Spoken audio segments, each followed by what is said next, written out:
Hi, so we're here in theatre.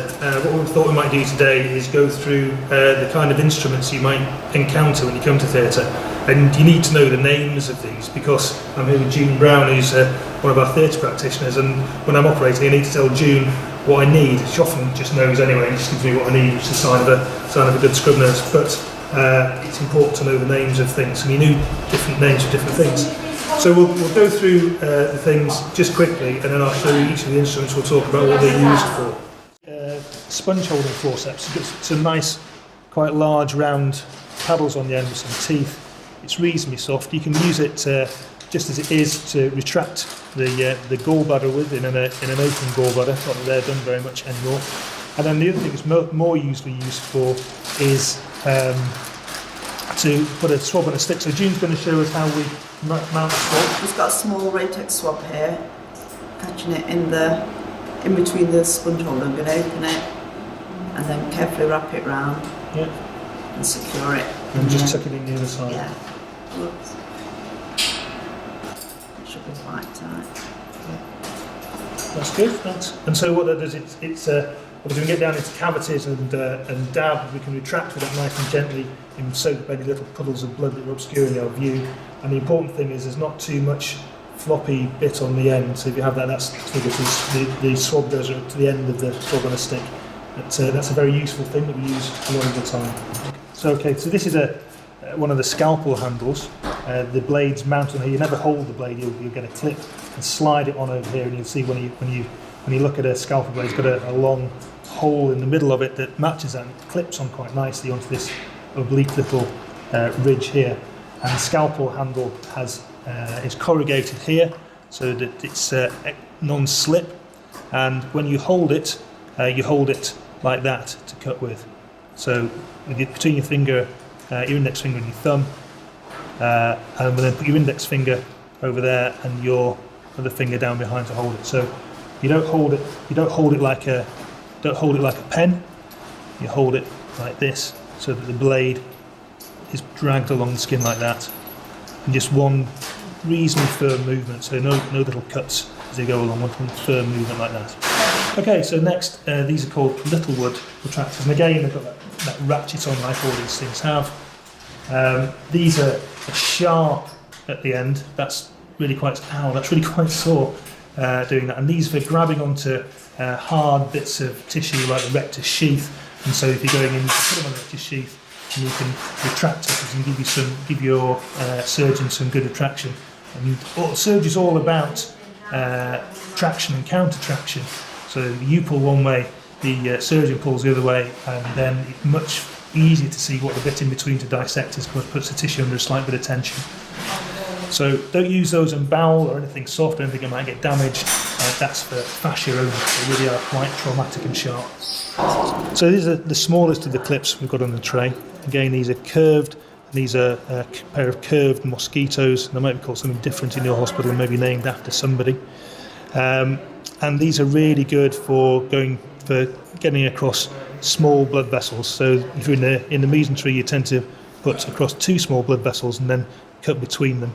And the curving on the end helps you to get the suture underneath the tip of the clip, so that you can tie behind it and then let it off quite easily. And just a point, when you are assisting, when someone's trying to put the suture on, then just gently lift up the tip, just by doing that, so that the person doing suturing can easily get the suture, the tie underneath. Or if someone says to you, "Show me the tip," that's what they mean. Just hold it up a little bit like that without pulling it off the tissue. So just gently, so you can see that. So that's a curved mosquito. Slightly bigger and slightly more curved than a mosquito, doing a similar thing as a sautel. Personally don't tend to use these very much, but if you're going through larger blood vessels in the mesentery perhaps, but not the major named blood vessels. Variations on the theme. This one's called a Rochester peen in this hospital, but I know it's called different things elsewhere. And again, it's slightly less curved than the sautel, and so you might prefer this for different things and different access. And this one's really the workhorse of the clip, certainly in abdominal colorectal surgery. It's called the Roberts. and it's quite long, so it will go down deeper holes, and it's got quite a long pair of jaws on the end with some teeth inside. And this is the thing used to go across large named vessels, so the ileocolic, the inferior mesenteric artery, etc. And so you put that on, put two of these on, cut between them, and then probably with large vessels transfix underneath. And again, it's curved so you can get the suture underneath quite easily to tie. Just a quick note on how to take these on and off. You'll see here that there's a little ratchet so that the thing stays together. So when you clip it together, you can see that there. When you clip it together, it clips together like that, so it stays on. But obviously you can't just pull it apart like that, which is a good safety feature. So when you are taking it apart, you have to make sure that the ratchet goes down and out. So you have to push the handles apart in an up and down motion. And you can get used to doing this quite quickly, but it's a little bit difficult at first. So when you're taking it off, someone has to take it off, you want to do it really nice and slowly in a controlled fashion, so there's no surprises for the person doing suturing.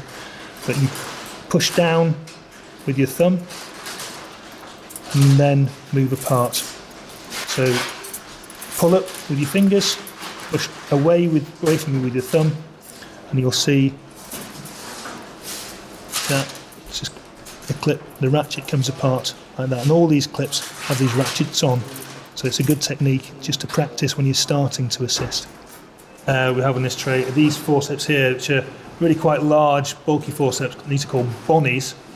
See, these have got teeth on them, and this is for grasping tissue. And so what we use these for is for getting hold of the rectus sheath when we're closing the abdomen. So we'll get hold of the rectus sheath in here, lift it up, and then be able to pass the mass closure needle or the rectus sheath closing needle through, and then grab it again. So you're not using your fingers to pass things through. So they're called bonnies, and they're again nice corrugated bits here to hold on to so you don't slip. The next, we've got a long pair of DeBakey forceps here. These are quite atraumatic forceps and used a lot when you do vascular surgery. They've got a slightly ridged gripping surface here, and again something to hold on to here. But they haven't got teeth on them again. And if you're doing more delicate stuff of vascular surgery, you can gently just hold the tissue with these. You can never squeeze tissue too hard because it crushes it, but you can lift it up with these without causing any particular trauma, or retract things without causing any particular trauma. So they're pretty useful things, these DeBakey forceps, and they come in various lengths depending on how deep down you're operating. Okay. Now we have a couple of pairs of forceps named after Gillies, who's another plastic surgeon. Lots of these instruments are named after plastic surgeons. These ones have got teeth on, a little bit longer than you often find on a tray, but they're very good when it comes to skin closure. The teeth help you hold up the skin, and you can hold on to the skin, or you shouldn't, again, press too hard. And if you're operating with a plastic surgeon, never squeeze the edge of the skin and get very upset. Right, so they're tooth Gillies, and here for even finer work is a plainer, smaller version of that, but without teeth. And so they're quite good for doing small retraction and delicate holding of tissue. These are the Makindo scissors, and these are really the workhorse of your dissection if you're not using diathermy. And you see they're gently curved towards the tip. They've got a round tip, so you can't really stick it too hard into anything, so that's a safety measure there.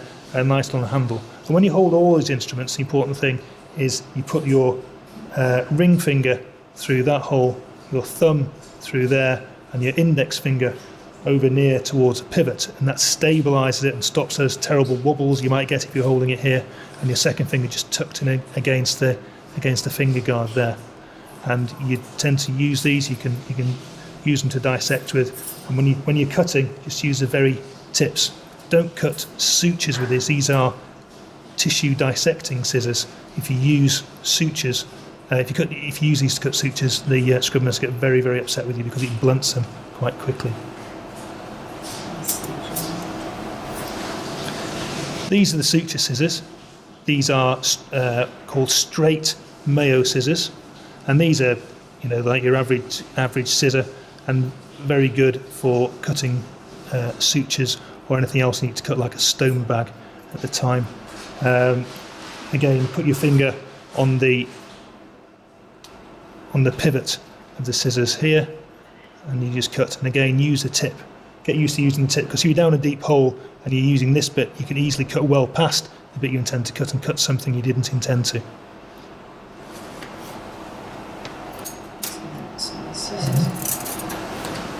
So looking at some longer scissors now, these are called Nelson scissors. They're very much like the other scissors we saw. We've got a long curved end which is rounded, and these are just do exactly the same job of dissecting and cutting tissue, but they're longer for access down deeper cavities. So this is the retractor you'll probably come across most often, is a Langenbeck retractor. You can see it's got you'd hold it in your hand like this, and there's nice textured grip so it doesn't slip, and it goes through tissue like this. So what you do is you hook the end of this under the tissue you want it to retract and pull backwards, and so it pulls the tissue back very nicely. It's rounded here, and so it's atraumatic to the tissue. You don't want to pull like mad, it's all just a little bit of just in the angle slightly to pull it back, and just gentle retraction will get you most place without too much force. So don't swing off it, don't lean on it, just pull it back like that. And that's for more superficial things.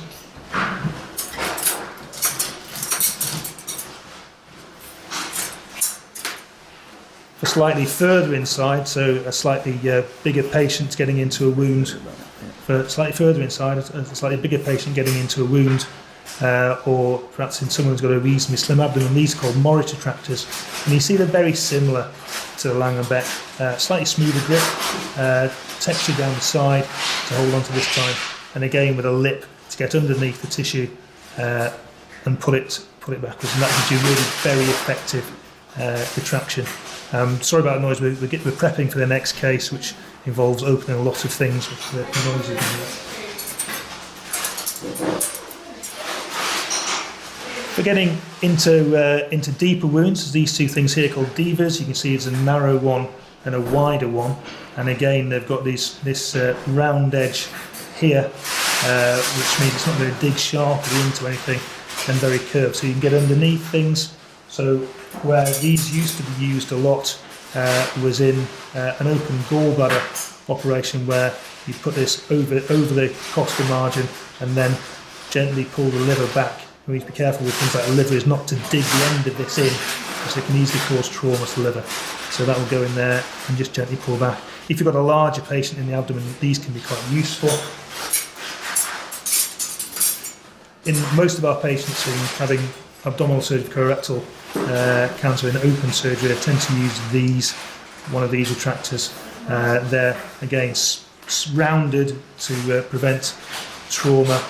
They all have quite sharp edges, so you need to be careful with the edge and don't dig it into anything soft like a liver or a spleen. And again, a little bit of grip on the handles, and these are even deeper. And these are called Kelly retractors, and these are what I do most of the retracting with when I do open colorectal surgery. And then there's two suckers on here. So this is the sucker that you use. The suction tubing clips onto the end here, and you just hold it into the wound and suck. If you're sucking up a puddle of something, say down in the pelvis, then you'd put a sucker in like that, and it would just suck a pool of tissue up. If you want to be more specific in a very small area to suck at, so you're doing some suturing, you just want to clear a bit of blood from a small area, then you ask for the guard off, and you see in the end there's a small hole in the end of the sucker and a little hole around the side as well, and this is where the suction happens. So that's for more targeted suction. However, that can get blocked easily. You can get a little bit of tissue sucked into that and the sucker blocks. So the guard is to help prevent the sucker blocking when you're sucking down in deep cavities. These are called Babcocks forceps, and you can see at the end they have this very soft, smooth surface. That's not hurting at all. They're quite soft, pliable tissues and don't cause much in the way of trauma to the tissues. And there you can hold on to softer tissue, so you could hold on to a bit of gallbladder with that, and particularly just holding on to bowel to hold it up when you're doing a hand sewn anastomosis, or you're holding it steady with staplers down the lumen. Okay, this is the needle holder. It's got these gold handles, which they often have, the higher quality ones, and they've got quite small jaws on the end, and you put the needle in there. Some people put the ratchet on to hold the needle, but if you just hold it together, you can keep the needle just held nicely. And it's really important to have your hand in the position I showed you, the ring finger, thumb, second finger tucked in there, and then finger on top to guide. And when you're putting a needle in there, the needles are curved, obviously, and so you want to, rather than lever it in like this, what you want to do is just get the needle perpendicular to the skin, and then just rotate your forearm at the elbow in a supinating motion to get the needle to go through. So no pushing, it's all supination. If you want to see more of that, have a look at our video on how to suture, which shows you how to do that properly. Okay, so that's the large basin tray, the one you encounter most. You can find much more like this and about many of the things to do with surgery at School of Surgery, on Podomatic, on YouTube or in iTunes. Thanks for watching. Thank you for listening to another podcast brought to you by School of Surgery. Remember, you can follow us on Facebook at School of Surgery, on iTunes, on Podomatic at schoolofsurgery.podomatic.com, and finally by searching School of Surgery on YouTube. Thank you very much, and see you next time.